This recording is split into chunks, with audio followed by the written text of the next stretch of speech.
Kebetulan di tahun yang sama itu sekitar 2008, dua-duanya Erwin resign, gue juga resign. Gitu. Jadi kita pengangguran lah di tahun 2008 itu. Oh, janjian dulu. Resign tuh janjian. Identitas. Enggak, emang nasibnya aja. Oh, emang nasibnya aja out of job tahun 2008. Selamat datang Dion, selamat datang di YouTube channel kami. Ya. Guys, jangan lupa like dan subscribe. Apa kabar, brother? Waduh. Baik. Ini buat teman-teman semua yang nonton, ini harus tahu ini. Yang saya ajak Zoom meeting kali ini orang-orang penting ini.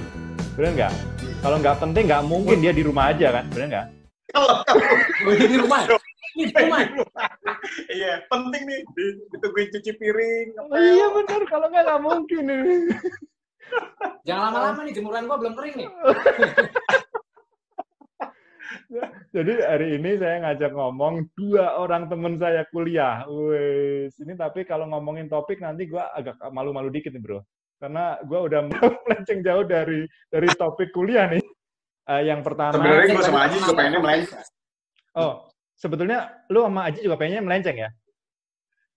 Cuma nggak ada pilihan aja ya. Tanggung kejebur, Yon. Tanggung kejebur udah basah ya? Udah nggak? Celana basah mau ngapain lagi lu? Celana belum dijemur gitu kan? Ya udah sekalian aja. Iya.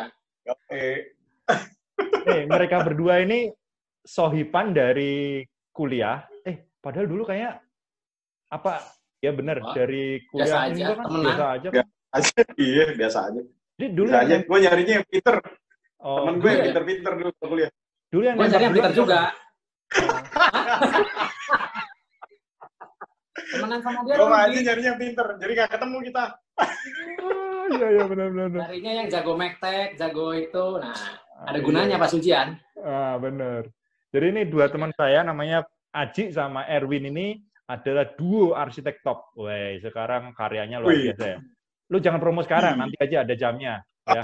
Iya.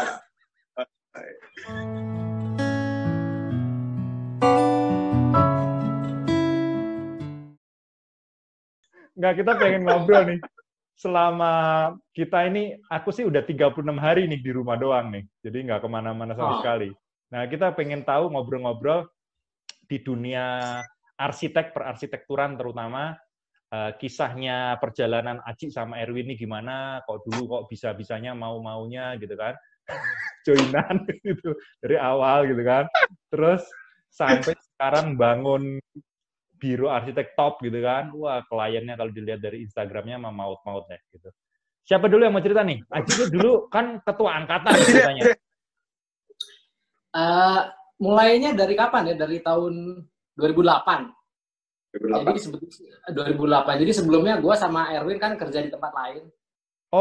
Jadi waktu itu Erwin kerja lama di mungkin nggak boleh disebut ya, tapi sebuah perusahaan interior yang sangat terkenal di Indonesia. Iya, boleh disebut lah. Oh boleh. Dulu Erwin kerja di Da Vinci. Nah itu. Terus gue kerja di perusahaan lain di Airmas. Kebetulan di tahun yang sama itu sekitar 2008, dua-duanya Erwin resign, gue juga resign. Gitu. Jadi kita pengangguran lah di tahun 2008 itu. Oh, janjian dulu. Resign tuh janjian. Identitas. Enggak, emang nasibnya aja. Emang nasibnya aja out of job tahun 2008. Krisis identitas, ingin cari identitas baru tapi identitas lamanya nggak mau ditinggal. Oke. Masa identitas bukan KTP ya, Bro ya? Kalau KTP Semarang bisa, Bro. Terus?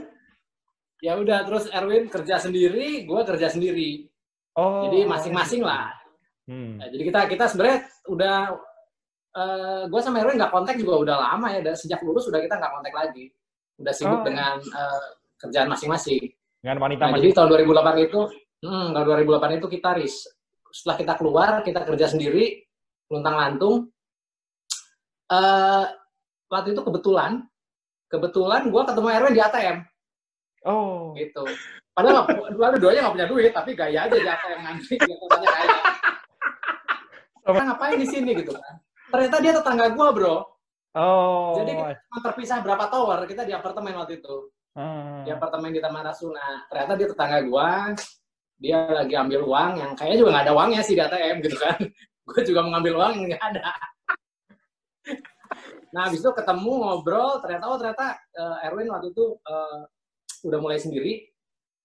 Gue sebenarnya gue udah mau mengundurkan diri dari biar sektor. Oh, jadi waktu itu gue mau jadi 3D artist aja, gue udah capek. Gitu. Terus akhirnya, lucu juga lu ngedesain, gue bikin 3D-nya deh, gitu kan. Dulu rencananya begitu. Terus akhirnya, yuk, begitu kan. Jadi waktu itu awalnya memang cuman berdua tuh, bertiga, ya waktu itu ada satu orang lagi lah. Jadi dari kita, ya udahlah, sama-sama pengangguran ini. Jadi Erwin ada kerjaan apa, gue backup di situ. Gitu. Nah itu tahun 2008 tuh. Oh, oke. Baru mulai ya? Baru mulai banget. Itu juga masih berdua. Terus ada rekrut satu orang lah buat gambar cat apa segala macam. Terus ya nggak ada pikiran kemana-mana. Cuman ya bekerja sama aja terus ya. Habis itu ya tiba-tiba berkelanjutan. Terus tiba-tiba istilahnya kita nge-build tim sendiri. Ada tim 3D lagi, ada tim cat lagi. Gitu. Dan akhirnya gue juga kecebur lagi jadi arsitek lagi. Padahal tadi udah mau. Akhirnya jadi arsitek lagi, jadi terusnya kampret maksud gue. Tadinya kan gue udah gak mau. Gue kok jadi arsitek lagi, tiba-tiba gue juga bingung. Ya udah akhirnya berkelanjutan terus sampai detik ini ya masih berjalan. Ceritanya sih gitu, cerita singkatnya. Oke. Win, lu dulu kan posisi oke banget tuh di merek yang sono tuh. Terus tahu-tahu kok resign itu siapa yang ngeluarin, Win? Siapa yang ngeluarin, Win? Masih kurang, gaji segitu masih kurang. Jadi gue dulu juga agak dilema sih sebenarnya. Jadi waktu gue bisa dibilang ya mungkin mencapai posisi yang puncak di perusahaan itu, menurut versi gue di situ jenuh tuh kata karena mulai dikurangin porsi desainnya gue ya jelas ya, gue agak dikurangin porsi desainnya gue. Jadi gue waktu itu posisi terakhir tuh sebagai general manager. Jadi general manager ya udah mengepalain hampir semua divisi ya di situ ya. Tapi di situ gue mulai jenuh, udah mulai ada dilema lah di gue mau resign, tapi gue mau resign apa gue rela ya buat ninggalin semua istilahnya dalam tanda kutip kemewahan yang ada gitu dari fasilitas kantor gitu kan ya.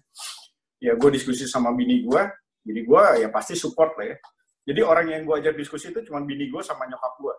Gue nggak berani diskusi sama orang lain lagi karena menurut gue nggak banyak orang yang punya pemikirannya sama kayak gue gitu loh. Ya. Jadi bini gue sama nyokap gue bilang ya terserah kamu gitu kan, terserah kamu. Nah, udah nih, jadi udahlah udah mantap, gue mau keluar, udah gitu kan gue mulai cari angin nih, gue mesti mulai cari gimana nih kalau gue keluar banyak akan ada support ya, karena gue tuh tidak mau kalau gue keluar tuh gue ngambil kerjaan dari kantor. Jadi ceritanya klien-klien yang dulu kenal gue ambil proyeknya gitu, nggak gue teori gue nggak begitu gitu. Jadi kalau gue keluar gue harus mulai lagi dari dengkul. Nah, jadi waktu itu ada salah satu kontraktor besar di Surabaya, gue ajak diskusi, gue bilang, Pak, saya ini rencana mau keluar. Wah, kenapa? Kata dia gitu kan. Ya, saya mungkin udah waktunya sendiri, gue bilang. Wah, saya lihat harusnya, oke, Win, kamu jalan sendiri. Oke, Pak ya? Oke, wah, makin mantap tuh orang ketiga nih. Gue bilang, oke kan. Udah, jadi pada satu akhirnya gue bilang ke bos gue minta keluar. Dia tanya, kenapa kamu keluar? Ada masalah apa? Sampai ditanya, hal yang privacy adalah gaji kamu kurang ya? Sampai ditanya gitu. Gue bilang enggak. Justru karena tidak ada masalah, semuanya oke, gue mengundurkan diri. Gue bilang gitu. Jadi sampai... Cari masalah lah ini ya, cari masalah ya. Ini cari masalah. Sampai ownernya sendiri juga, sampai datang ke Indonesia waktu itu, minta ketemu sama gue, kenapa lu mau resign gitu. Karena dia ngerasa nggak ada sesuatu yang membuat gue harus resign gitu ya. Gue bilang, justru karena gue sudah merasa nyaman itu yang gue takut gitu loh. Jadi gue bilang gue harus berdiri sendiri. Karena kalau tidak sekarang gue nggak tahu kapan lagi gue harus keluar. Pas gue keluar, lucunya nih, pas gue keluar, gue tuh 3 bulan tuh nggak ada kerjaan, man. Jadi gue tuh masih dilema kayak gue ngantor. Jadi gue 3 bulan tuh gue masih berpakaian rapi, gue seakan-akan mau pergi ke kantor, bini gue nanya, kamu kemana? Gue bilang, oh gue mau lihat prospek Kelapa Gading. Itu yang gilanya tuh gue datengin door to door, gue bawa proposal desain. Yang ketemu kalau di project ketemunya kan mandor, mana pernah ketemu owner sih. Ketemu mandor, gue rapi, ketemu mandor, sampai pada akhirnya gue ada satu ketika tuh gue ngontak kontraktor yang dulu pernah mensupport gue, dibilang, oh nggak ada masalah Win, harusnya oke gitu. Pas gue bilang ke dia, Pak, saya udah keluar nih, kira-kira ada kerjaan apa yang bisa support? Tahu nggak dia bilang apa? Wah, kamu keluar sekarang momennya nggak tepat, Win, keadaannya lagi nggak bagus aja. Gila, gue udah keluar, lu bisa ngomong begitu. Wah, gue dari situ gue berpikir, memang lu kalau udah ambil decision ya, lu nggak ada cerita mundur, dan lu memang harus yakinin lu jalan tuh pakai kemampuan lu sendiri sih, nggak ada cara lain. Nggak ada cara. Ya gitu aja sih kalau menurut. Iya. Aji, jadi lu ceritanya udah kenapa kok sempat berpikir mau berhenti dari dunia arsitektur? Kalau aku kan udah dari tahun 98 lulus udah langsung tahu, aku kayak langsung berhenti. Kenapa berpikir begitu ya? Mungkin sama jawabannya. Maksudnya, kok jadi gue lulus tahun 99 kan? Yes. 99 tuh begitu lulus langsung kerja di konsultan. Waktu itu di Bandung kan. Kerja di konsultan, habis itu keluar kerja di konsultan lagi. Habis itu pindah ke Jakarta tahun 2001 kan. 2001 pindah ke Jakarta, kerja di konsultan lagi. Terus itu sampai tahun 2007 2008. Jadi kerjanya di konsultan arsitek terus dan mungkin jenuh kali ya. Jadi dari 99 ke 2007 tuh mungkin 7-8 tahun, jenuh aja gue. Beneran jenuh dan kayaknya, aduh gue pengen sesuatu yang lain lah gitu. Nah kalau cuman karena lu waktu resign tuh gara-gara ada masalah atau memang nyari masalah juga kayak Erwin? Iya kayaknya nyari masalah ya. Kayak nyari masalah. Jadi waktu itu di kantor lama juga gue udah saking jenuhnya, gue pernah sekali sama bos gue disuruh lembur. Terus gue bilang, gue mikir dalam hati, apa yang mau lemburin? Terus gue bilang, Pak, saya nggak bisa lembur, Pak. Gitu. Jadi gue malah lembur, gitu itu mulai. Karena menurut gue, ngapain dilemburin? Nggak akan selesai juga, udah nggak usah lembur, ntar aja hari Senin. Gitu. Jadi gue udah cuek, udah bohwat lah kalau orang istilahnya udah. Udahlah gitu. Sampai akhirnya udah ya jenuh ya. Jadi dia sih jenuh. Terus waktu pas keluar, gue mikir gue abis ini ngapain ya gitu. Maksudnya mau jadi arsitek lagi udah males, tapi kan ya istilahnya skill gue dari tahun 99 sampai ini kan ya arsitek dan desain. Jadi akhirnya gue pikir udah gue jadi 3D artis aja waktu itu, karena gue seneng gambar dan gue pengennya kerja di rumah aja deh, bikin 3D gitu kan. Waktu itu 3D tuh tahun 99 sampai tahun 2005 tuh masih hal yang nggak kayak sekarang. Kalau sekarang kan udah common ya, kalau dulu tuh masih hal yang jarang lah gitu. Jadi akhirnya udah waktu itu gue memutuskan gue mau bikin 3D aja gitu. Jadi makanya pas awalnya juga gue bilang, Win, pokoknya gue back office, gue nggak mau ketemu klien, gue mau di rumah, gue mau bikin 3D aja, gitu. Terus jadi itu apa yang membuat, kayaknya kalau dilihat nih bertiga kan yang jenuh kan 2 orang nih, yang satu doang yang seneng desain gitu kan? Iya, yang suka cari masalah doang yang seneng desain. Iya, yang cari masalah doang yang seneng desain gitu. Maksudnya apa yang membuat lu jadi kepikiran mau lagi disuruh si Erwin terjun lagi jadi? Terjebak sih kayaknya. Duitnya jadi awalnya gue bikin 3D, terus project tuh syukurlah jadi nambah aja gitu kan. Si Erwin gitu kan, ngejar agresif. Proyek nambah, kerja jadi nambah. Akhirnya gue juga udah overload kan. Jadi gue hire dulu orang 3D gue yang waktu itu kerja sama gue. Bantuin gue dong gitu kan. Iya siap. Habis itu bantuin gue. Akhirnya gue jadi mulai mengkoordinasi 3D, dan waktu itu kan kita juga nggak punya CAD tetap kan. Akhirnya kita juga cari drafter 1-2 orang, dan itu juga bukan drafter yang udah jadi ya. Gue harus membuat sistem buat mereka, gue harus nge-build mereka supaya jadi tim yang solid. Jadi akhirnya gue mulai mengkoordinasi tim CAD dan tim 3D itu. Udah hampir nggak ngegambar gue akhirnya. Nah dari situ begitu timnya udah solid, udah stabil, gantian nih di lapangan keteteran. Si Erwin sendirian juga udah pusing gitu. Akhirnya gue yang kayak, yaudah ya, gue urusin yang itu gitu. Mulai bantu dikit nih, bantu dikit. Nanti misalnya si Erwin, anjir gue nggak bisa ketemu ini, gue wakilin, gue ketemu deh gitu kan. Nah, disitulah mulai gitu kan. Pelan, tiba-tiba, kok gue jadi lebih sering ketemu klien. Tiba-tiba gue kerjanya meeting mulu. Tiba-tiba halus caranya, Yon. Halus ya, halus. Masuknya mah halus. Emang brengsek nih. Beda bekas GM. Tahu gimana caranya di orang. Iya, benar tuh. Oh, cara ngadalinnya tahu. Cara ngadalinnya tahu. Sampai akhirnya di satu poin di mana gue udah lupa ngegambar 3D. Udah beneran lupa karena gue udah akhirnya udah nggak pegang. Gue masih inget, cuman istilahnya gue technically kalau gue sekarang disuruh lagi, gue udah nggak bisa. Lah, ya, gue tahu dasarnya, makanya anak-anak staff gue akan bisa nipu gue lah. Tapi gue technically gue udah lupa, gue udah nggak pernah pegang lagi kayak gitu. Win, nanya Win, lu tuh ya gini, maksudnya aku sih ini mau pengakuan aja gitu ya. Maksudnya banyak orang-orang nih yang kuliah nih sebetulnya kan masuk jurusan itu tuh kan bukan karena dia passionnya banget gitu kan.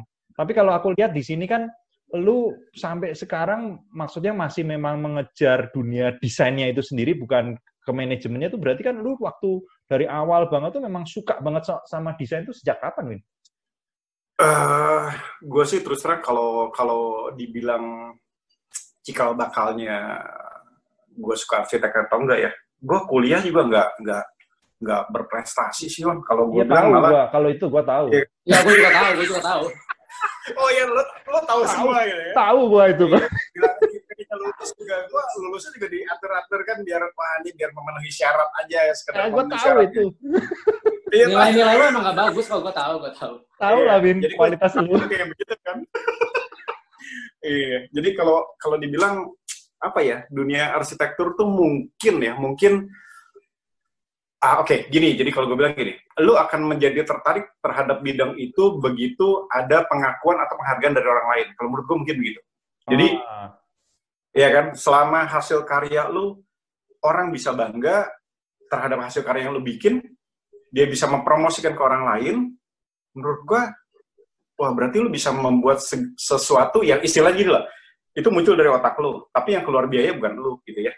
Jadi sampai kita dapat beberapa customer yang istilahnya yang menurut Erwin sama Aji bagusnya kayak gimana, kita nurut. Wah itu menurut kita tuh itu satu penghargaan yang menurut gua itu luar biasa. Itu kayak apa ya, kayak istilahnya ya lo ngerti sendiri kan, begitu orang udah percaya sama lu, disitulah nilainya. Jadi bukan sekedar duit ya, meskipun ya duit aja, betul aja.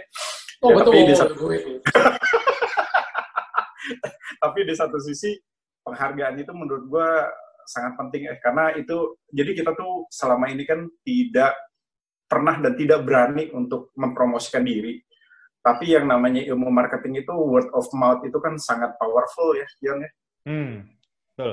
Ya terlepas dari kerjaan kita yang kita kerjakan baik atau tidak, tapi menurut gue selama kita mencoba kerja baik, mencoba kerja jujur, hasilnya harusnya sih oke sih menurut gue. Gitu.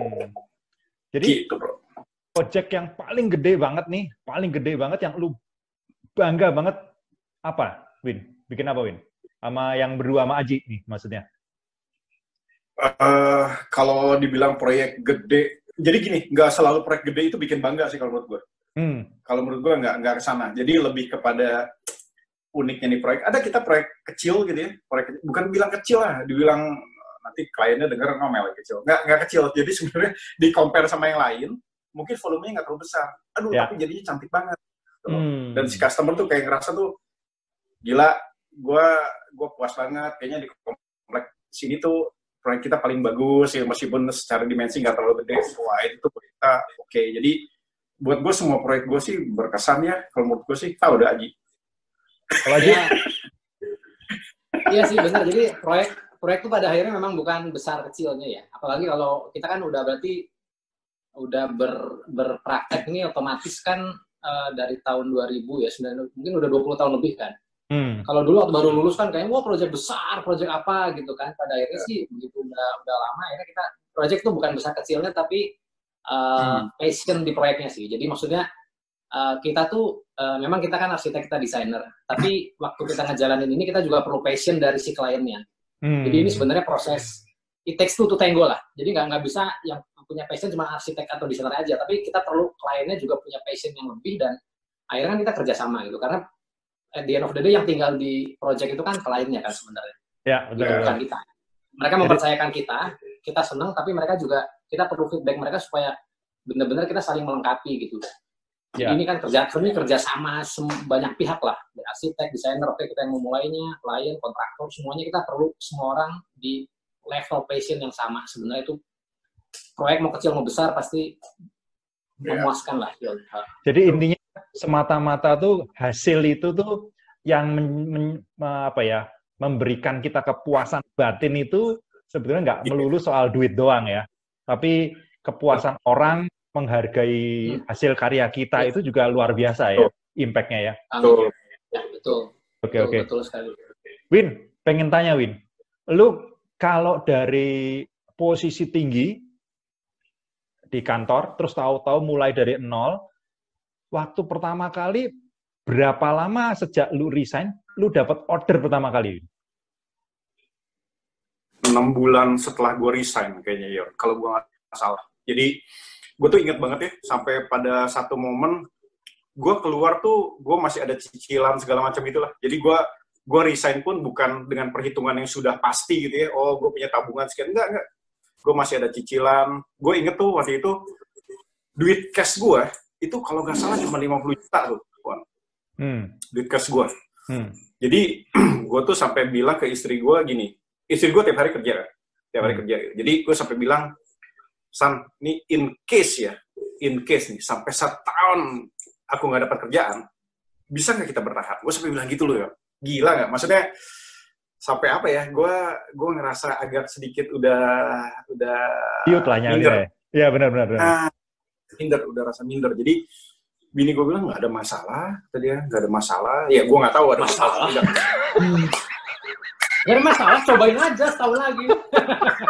Mulai besok makannya nasi sama garam. Masalah, boleh. Ya, tapi dari situ dia itu nggak ada masalah. Tapi semakin dia bilang begitu, bukan semakin gue ngerasa tenang sebenarnya. Gue semakin ngerasa semakin panik. Nggak tenang. Semakin digituin semakin nggak tenang kan. Kan kalau cowok di challenge itu kan kayak damn gitu ya, kayak ada dendam buat diri sendiri, ngerti nggak yang bikin semangat. Tahu. Gitu. 6 bulan, kurang lebih 6 bulan lah. 6 bulan ya. 6 bulan. Tapi ini menarik, Dion. Erwin waktu itu 6 bulan ya, waktu baru keluar gitu. Gua waktu itu 3 bulan, 4 bulan lah. 3 bulan nggak dapet duit, bulan ketiga, bulan keempat baru dapet. Kecil sekali nilainya. Tapi kayak, akhirnya ada tuh kecil banget nilainya. Tapi dari ini, waktu itu juga gue diskusi sama Erwin ya. Moral of the story-nya adalah, kalau lu mau melakukan sesuatu yang baru, emang kita harus nyebur aja dulu. Gitu. Jadi benar-benar, misalnya gue mau jadi ini gitu, ya udah nyebur aja dulu, jebret gitu. Jangan istilahnya lu masih ada di satu kaki lu masih di sini, tapi lu melakukan yang lain, tapi lu setengah-setengah, gitu kan.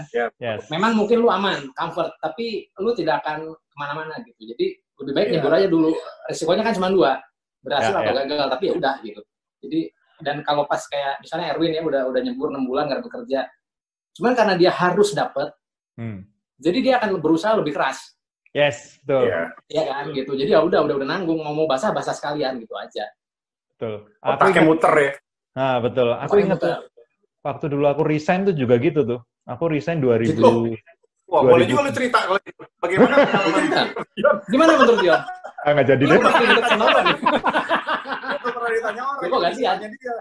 Jadi aku waktu resign tahun 2003, aku untungnya cuma 1 nih, Win, sama Aji. Mertuaku jauh gitu aja. Oh? Mertuaku jauh. Kebayang nggak sih kalau mertuaku deket gitu? Wah, aku bisa diomelin. Enak dong. Bisa dong, enak. Mantu sialan. Duit dikit, gitu ya. Buat modal, Jadi waktu itu sama kayak Erwin juga, aku ngerasain bener-bener, kita dulu kalau kerja nih, kita kan udah biasa nih misalnya, biasanya kita keluar lunch atau dinner makan di luar, terus kalau Sabtu Minggu makan di luar gitu kan, santai aja. Waktu aku mulai ngerintis usaha pertama kali itu juga gitu, kalau mau makan itu bener-bener harus pulang rumah, karena itu udah bener-bener budgetnya udah tight bener. Tight bener. Jadi kalau makan harus pulang ke rumah gitu, kalau enggak, wah berat. Tapi kalau boleh tahu nih, Erwin sama Aji, setelah apa yang lu berdua alamin, ya, pelajaran apa sih yang lu dapetin gitu ya? Apa yang positifnya dari jadi entrepreneur kayak sekarang gitu? Punya biro arsitek sendiri apa segala. Karena aku mesti ngeliat gini, banyak anak-anak muda yang sekarang itu sebenarnya kepengen jadi entrepreneur kan. Tapi rata-rata mereka, kita semua itu dipola dengan pola yang sama. Kalau lulus kuliah ya kerja dulu, cari pengalaman, istilahnya ngumpulin modal, yang mana which is sebetulnya modalnya juga nggak kumpul-kumpul sih gitu kan. Terus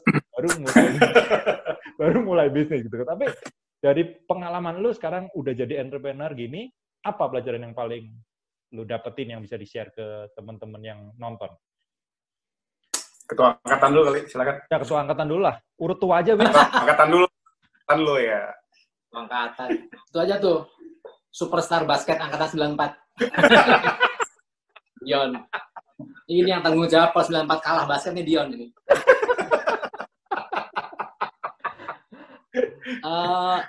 Pengalaman sih mungkin yang paling gua rasain ya. Dengan jadi entrepreneur atau apapun istilah ini adalah bahwa emang kalau lu mau mencapai sesuatu itu udah nggak ada cara lain itu selain kerja keras.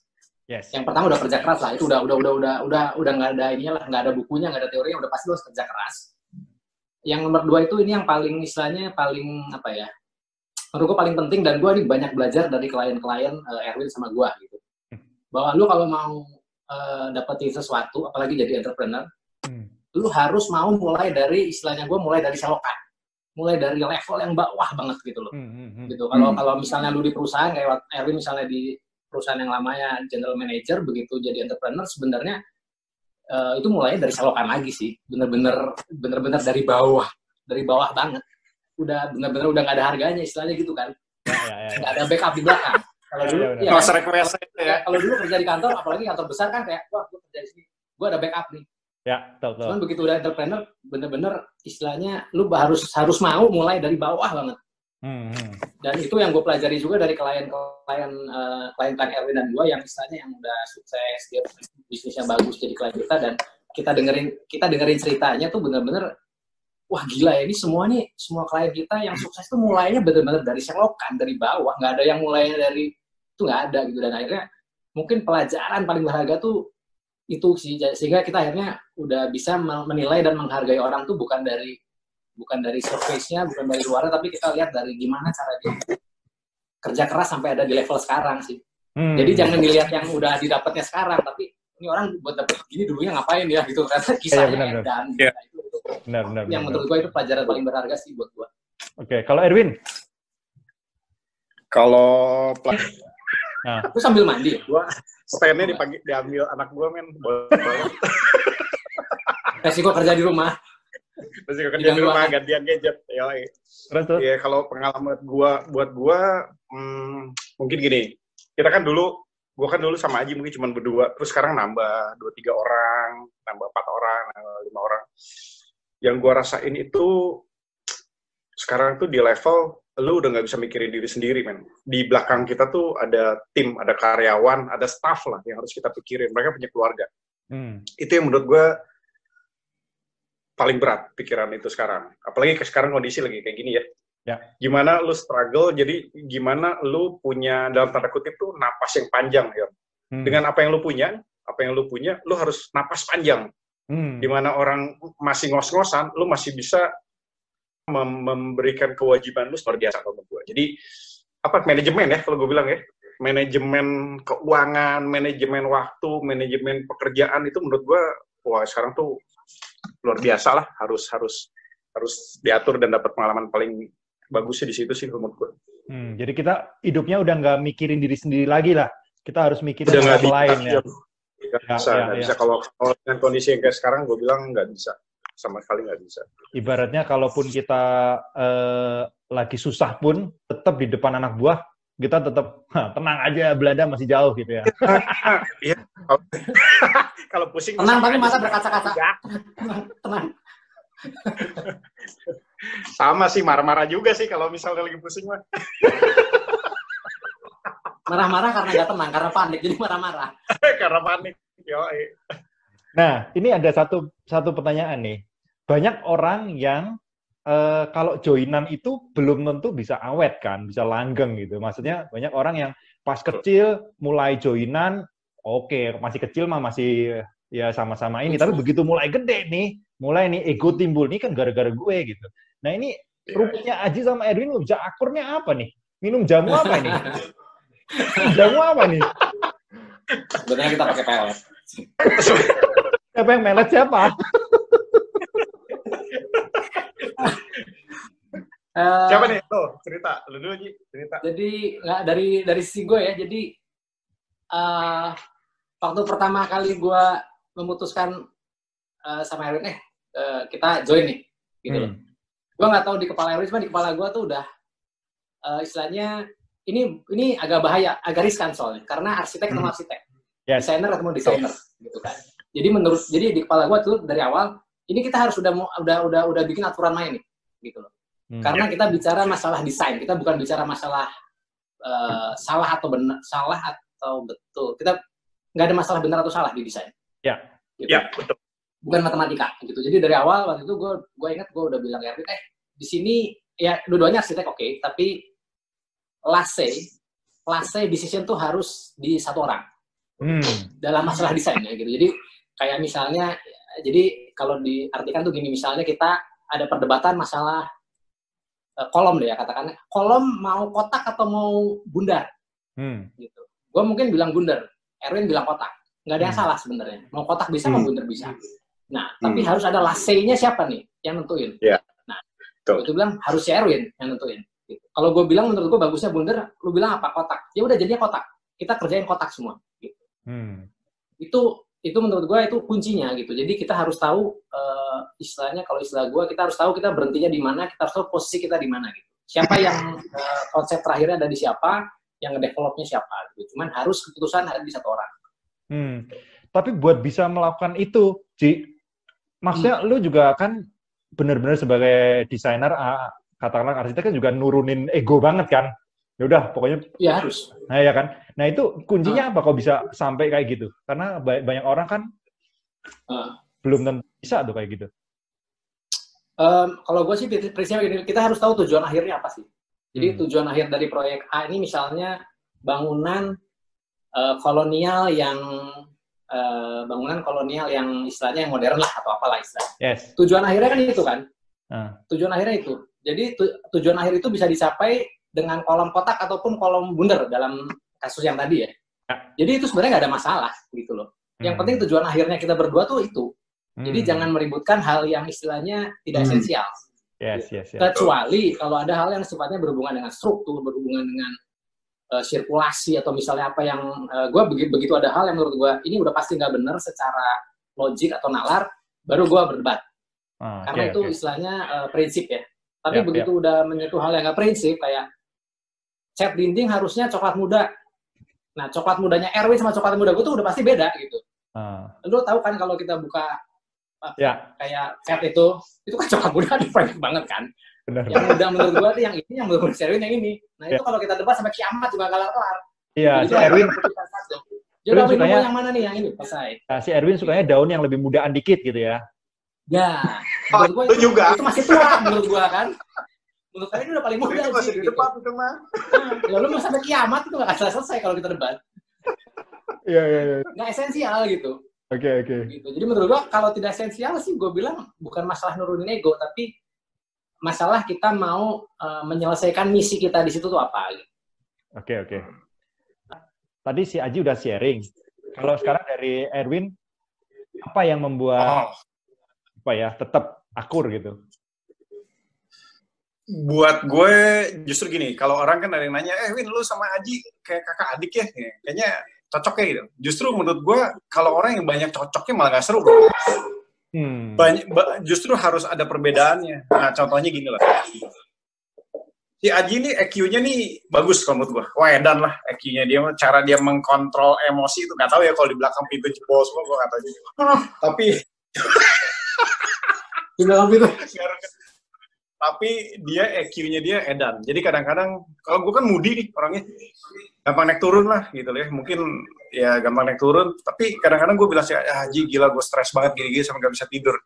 dia tuh bisa keluar kata-kata yang lu ngapain lu pusingin hari ini juga nggak ada gunanya, seminggu lagi juga nggak ada gunanya, lu beresin hari ini sama seminggu lalu, minggu depan nggak ada bedanya. Nah kadang-kadang gitu tuh yang oke juga ya gitu loh. Mungkin gue bilang sih gitu-gituan ya.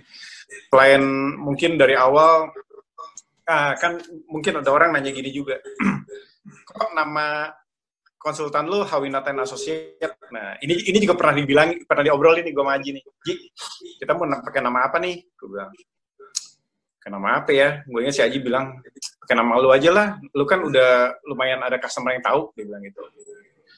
Nah, gue dikasih kesempatan gitu, gue senang juga. Kenapa? Karena Hawinata itu kan sebenarnya nama bokap gue, Yon. Nama almarhum bokap gue. Jadi istilahnya gue kerja 3 bulan tuh, bokap gue pass away. Oh, I see. Jadi maksud gue pengen deh, meskipun orang nggak tahu dia gitu ya, tapi setidaknya orang tahu nama dia gitu. Ya. Ya meskipun sekarang kalau ditanya Aji siapa, Aji Erwin siapa, Erwin Da Vinci, ya tetap aja Hawinatanya nggak kebaca. Aji Erwin. Susah juga. Cita-citanya begitu, Yon. Oke. Tapi tadi lu ngomong lu suka naik turun, bukannya lu memang suka naik turun ya? Lebih suka kegiatan naik turun ya? Mood. Oh, mood ya. Oke, kita bicara hal yang berbeda. Bukan mood ya. Kadang-kadang penghasilan naik turun juga. Oh iya, kalau itu apalagi lagi sekarang nih pandemi corona. Mulai emosi. Nah ini mulai marah-marah nih kayak gini nih. Mulai marah-marah ya. Tapi dampak corona kerasa banget, Bro. Di project ya, rasanya ya. Jadi gini, ini ada hal yang unik ya, karena si perusahaan yang dibangun oleh Erwin dan gue ini dari awal itu memang kita sebenarnya dari 2008 kita itu sudah menerapkan work from home. Jadi kita tuh nggak mau ada kantor, semua kerja di rumah masing-masing. Gitu. Jadi base-nya perusahaan ini adalah kerja di rumah, karena kita semuanya udah muak dengan kantor, datang, absen, gitu kan ya. Bullshit lah, dulu gue juga kerja di perusahaan, datang jam 8, jam 9 main Yahoo Messenger. Dulu kan zamannya Yahoo Messenger. Yahoo Messenger, bro. Seharian main Yahoo Messenger. Makan siang, main Yahoo Messenger lagi, 2 jam terakhir baru ngerjain proyek. Jadi maksud gue, ya gue di kantor dari pagi sampai sore, cuman efektif mungkin cuma 2 jam. Sisanya ngumpet-ngumpet, main, chatting sama pakai apa yang ada kan chat internal kantor gitu kan.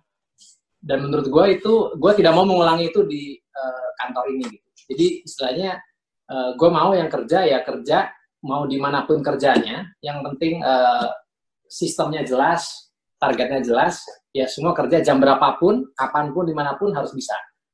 Percuma kita datang ke kantor, tapi kalau cuma gitu-gitu doang, apa gunanya?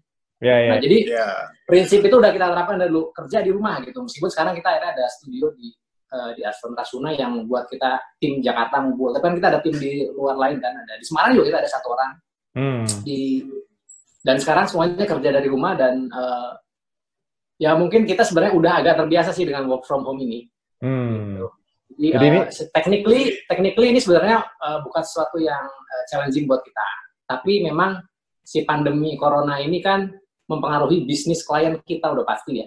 Nah, bisnis klien kita terpengaruh, ujung-ujungnya akan pengaruhnya ke kita juga gitu. Mungkin bukan di bulan ini, bukan di bulan kedua, tapi kan nanti kita sampai akhir tahun 2020 ini kita juga masih clueless nih. Gimana ya, deg-degan juga gitu. Ya, pasti begitu sih. Apa yang berubah nih dari Erwin sama Aji selama pandemi ini, terutama kegiatan di rumah nih, apa yang berubah nih? Apa yang berubah nggak? Cucian lebih berubah banyak. Enggak, bro, nambah, bro. Iya, tadi berangkat pagi, bangun pagi ngepel, nyuci piring. Iya. Lu nggak lihat tangan gue udah kayak isi. Gila tangan. Mantap ini. Keren banget. Tapi kalau nggak ada gini, kita nggak bisa. Kalau menurut gue ya, ini kan dunia kayak lagi istirahat nih, lagi break dulu nih sebentar. Dan gue punya yang biasa mbak yang biasa suka bantu bersihin bersihin rumah datang tiap hari gitu ya, kita bisa tahu dia tuh capek loh, edan loh gitu. Meskipun apartemen cuma secupluk gini ya, cuman wah gila capek ya, dia bisa kerjakan dari A sampai Z gitu kan ya. Sedangkan gue tugasnya cuma ngepel, beres-beres ranjang, vakum, cuma gitu doang. Bagi 2 sama bini gue kan. Edan. Dan kayak driver gitu kan, meskipun cuma antar jemput anak gue gitu kan ya. Tapi macetnya tuh edan gitu loh kan. Jadi kalau gue bilang sih sekarang kayak kita kayak lebih ngerespek lagi orang-orang yang selama ini mensupport kita, meskipun mungkin sama kita nggak terlalu sering terperhatikan lah kegiatannya mereka. Kita jadi lebih bersyukur terhadap hidup. Iya, kalau menurut gue nggak tahu ada Ji. Kalau gue lihat sih mungkin kayak sekarang tuh, kalau gue bilang gini, kalau kita lihat negatifnya aja, semua satu dunia ya. Saat kita senasib kok semuanya. Cuman kan yang bagus itu kan kita ngelihat yang positifnya dong. Apa lu waktu mungkin sama keluarga lu bisa lebih banyak, mungkin ya. Gitu kan, lu bisa tahu anak lu belajar apa sekarang gitu loh. Ada laba-laba di mana di rumah lu yang bersarang, lu bisa tahu lu sekarang, men. Dulu nggak ada yang tahu ya, Ji. Gue baru sadar gue sehari bisa pakai 5 gelas. Ngapain gue bisa 5 gelas tuh? Gue bingung gue. Macam-macam, ada kopi, ada jus, ada air. Terus malam pas gue isi, gila men, sendirian 5 gelas loh. Itu membuat kita refleksi. Iya benar. Iya. Kali abis 5 gelas tuh macam-macam gitu ya. Ya lucu sih, unik sih. Cuma jangan lama-lama juga kali ya. Ya kalau lama juga. Ya kangen-kangenannya susah nih gitu ya. Lu ngapain aja? Aku. Lu ngapain? Sama juga. Aku sebetulnya sekarang belajar memasak. maksudnya aku ngajarin anakku masak gitu. Paling enggak ya walaupun bahannya beda-beda, sayurannya beda-beda, rasanya mah sama aja gitu karena bumbunya sama-sama juga. Rasanya sama. Tapi aku yang belajar satu hal gitu ya. Zaman dulu kita kecil gitu ya. Zaman dulu kita kecil itu kan kita makan, aku masih inget ya, makan pagi itu kan hari ini telur gitu ya. Telurnya mungkin dikasih kecap, besok telurnya nggak dikasih kecap, besok telurnya direbus. Oh ya, tapi itu udah kayak oke mewah banget gitu, benar nggak sih? Nah, sementara aku ngelihat jujur aja anak-anak zaman sekarang kan makan tuh taunya tuh telur, nasi sama telur. Apaan gitu kan? Kayak tuh udah terbiasa karena semua fancy, semua bagus-bagus gitu kan. Aku ngerasa bahwa jadi sebetulnya hidup itu sederhana banget gitu. Even kita bisa mensyukuri hal yang sangat-sangat zaman sekarang tuh sangat-sangat beruntung gitu. Ketimbang orang harus terpaksa sakit, let's say gitu. Ada teman gue yang hari-hari gini nih istrinya mau ngelahirin di rumah sakit, apa enggak ketar-ketir dia, ya kan? Walaupun dia sehat, istrinya sehat, tapi kan harus ke rumah sakit kan pasti ya. Resikonya ada, ya. Ketar-ketir juga gitu. Ya aku belajar banyak lah dari ini. Ya ini ide video call ini juga awalnya itu nggak sengaja, karena ada satu teman kita kan, aku terus terang sekarang lagi jadi pengurus di alumni SMA kan. Nah, kita sama beberapa pengurus alumni lain itu, dia bilang, wah tempatmu sih enak, ada lulusanmu yang jadi dokter. Kita mah nggak ada, semua ahli mesin. Oh oke. Terus aku pikir, banyak, ya cobalah aku ajakin video call supaya ada informasi dari dokter, terus kita bisa sharing ke mereka gitu. Jadi ide ini juga sebetulnya ini bikin vlog ini baru kira-kira ya 3 minggu yang lalu munculnya. Tapi bagus sih. Karena nggak bisa kemana-mana gitu. Jadi, tapi terus kedua juga udah enek ngeliatin isinya WA, isinya semua, aduh serem semua. Iya, betul. Kita lama-lama aja parno sendiri, bikin sesuatu yang positif kayak gitu. Bagus tuh, Tiam. Tadi kan ada statement lo apa? Lo bilang, ya bahagia itu kan sederhana. Gue lagi lihat-lihat IG, gue ada satu quote apa yang bagus, dia bilang, kebahagiaan itu jangan lu cari, tapi lu ciptakan. Weh, sedap ya. Keren banget ya. Weh, sedap tuh. Ya lu bikin dong, happiness menurut versi lu gimana. Kan kalau lu cari nggak bakal nemu, bro. Kalau kita lihat orang lain terus nggak ada habisnya juga kan, gitu kan. Padahal happiness ada di dalam diri kita sendiri. Nah, aku mau nanya nih. Kalau menurut Erwin sama Aji nih, dunia arsitektural ke depan arsitektural ke depan, ini abis pandemi ini reda kan pasti akan banyak perubahan ya. Maksudnya cara orang berkomunikasi, cara orang bekerja, semuanya akan berubah. Kalau menurut Erwin sama Aji, dunia arsitektural ke depan gimana sih masa depannya? Kalau gue ngelihat dari segi kliennya nih ya, kalau gue ngelihat justru dengan adanya pandemi gini, kalau gue lihat orang akan agak sedikit berubah cara dia melihat rumah.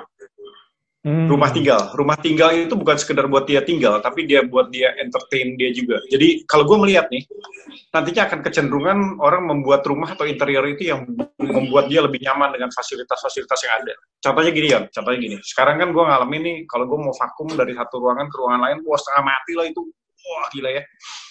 Selama ini kan belum mungkin, sudah ada beberapa arsitek dan gue lihat juga sudah lumayan mulai lazim nih. Vakum itu kita cuma bawa sorong ya, dicolok-colok dia udah connecting ke semua ruangan.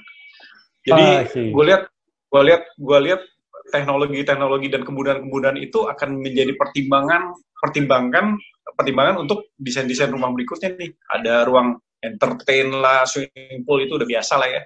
Cuma sekarang kan orang kan di lock sedemikian lama di rumah, dia mau ngapain? Gitu kan bingung kan?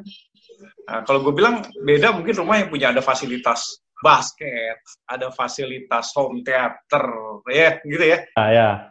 Ngerti ya? Jadi ada yang punya salon sendiri, si mbaknya ternyata bisa ngeblow, itu kan wah gila, di rumah dia udah apapun dia bisa lakukan gitu. Jadi koridor ada satu ruang kecil untuk melarikan diri. Nih, kalau lo nonton film Versailles begitu tuh, ada lorong-lorong tembusan buat si Raja King Louis-nya tuh. tapi itu sebenarnya tadi dibilang Erwin masuk akal, karena kan kalau rumah yang normal sekarang ini ruang melarikan diri itu biasanya cuma di kamar mandi. Satu-satunya tempat di mana orang tua, suami atau istri merasa bisa istilahnya me time-nya itu di situ, di kamar mandi. Betul. Pura-pura lama padahal cuma main HP gitu. Nah, sekarang udah ngumpul satu keluarga sebulan gitu, mulai pusing gue ngelihatnya gitu kan. Mesti ada ruangan-ruangan tersendiri. Iya. Untuk melarikan diri. Ruangan-ruangan umpetnya harus diadain lah ya. Iya. Lo melihat segala sesuatu dari segi kreatif itu pasti ada nilainya kalau menurut gue. Lo lihat segala sesuatu dari segi yang lain. Kalau orang begini berarti lama di rumah ya. Kalau lama di rumah berarti orang akan banyak melakukan kegiatan di rumah. Itu kan ide sebenarnya. Ya. Yes, betul. Ya bisnis apapun sejauh dianya kreatif mah menurut gue gak usah khawatir lah ya, ide itu kan bisa dari mana aja. Gue lihat tuh ada ibu sama anak cewek jualan mochi, tapi packagingnya tuh, edan. Kalau dibilang rasa, ya sama kayak mochi Sukabumi ya. Sukabumi kan mochi itu. Ya. Tapi Bogor. Dia punya packaging segala macam.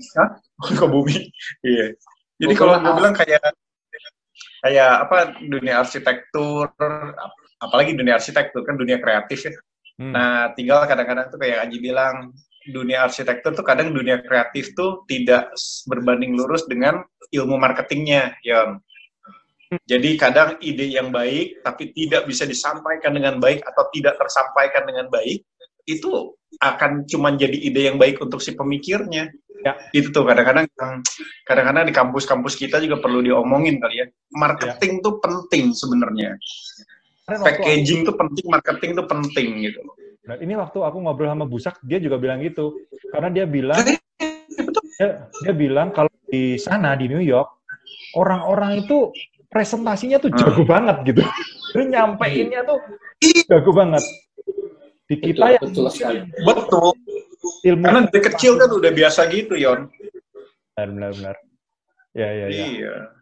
Oke, jadi mungkin anak-anak kita sekarang mulai dibiasakan gitu ya, mempresentasikan sesuatu, bicara di depan umum. Zaman kita kan satu arah pengajaran.